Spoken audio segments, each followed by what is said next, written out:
All right, here we are on page 257, number 10. What we've got here is we've got two curves, a line and looks like a square root curve.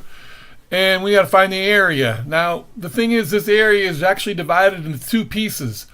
I can find the area under the line from B to A, and then this part of the area is actually underneath the square root function from A to 0. So what I'm going to do is I'm actually only going to find, I'm going to find two separate areas, and then I'm going to add them together to get the total area. So basically I'm going to go from B to A, and I'm going to use the linear function, and then I'm going to do A to 0, and I'm going to do the square root function. All right, so obviously one of the first things I'm going to have to do is I'm going to have to be able to find out what A and B are. Those are going to be my boundaries. And so the first thing is I'm probably looking at the easiest one. If I look at the line there, well, that's just the x-intercept of the line. And I know the x-intercept is where y equals 0. So if I just substitute in 0, I can find out very quickly that that's going to be 8. And so now I got b. And now if I need the a, well, the a is actually the intersection value of x of the point. It's the x value of the intersection point. So there's a couple different ways to do it. I'm going to do both. Obviously, you don't have to do both. But in case you did it a different way than I'm doing right now, then hold on and check the last part. Anyway, here, if I write this, I can treat it like a quadratic. What I'm going to do is I'm going to substitute h. I'm going to say h is equal to square root of x. Well, that means h would be h squared, and then plus 2h minus 8. And I can factor this. And when I do, I find out that I've got a -4 and a +2.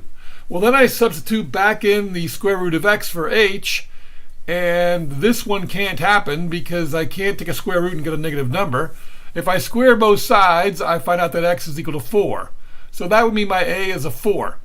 Now, the other way to go about doing this is to try this. Treat it like a square root function, and we just need to get rid of the square root. So let's go ahead and write it like we had before. If I square both sides, it's going to look like this, but what you've got to be careful is you've got to square that binomial. And see, now I've got another quadratic, and I can solve this quadratic, or I can factor it, and I'm going to get x minus 16 and x minus 4.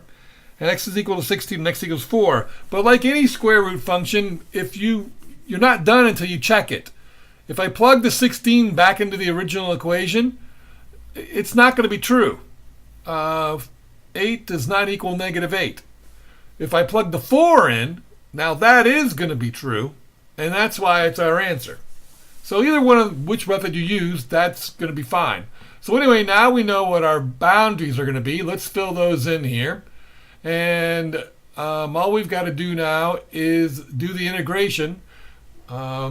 This is going to be 8x, and then -1, 1/2 x squared, okay, and -1/2 x squared. And then I'm going to plug in the two boundaries, and then over here I'm going to make that 2x to the 1/2, and make this 2/3. And so that's going to be 4/3 x to the 3/2. My boundaries, I look up 4, 0. Wait a minute, oh wait, I screwed up. So let's fix this. That should be actually 8, 4.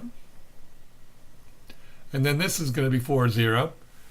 And now all I got to do is substitute in my values and subtract them.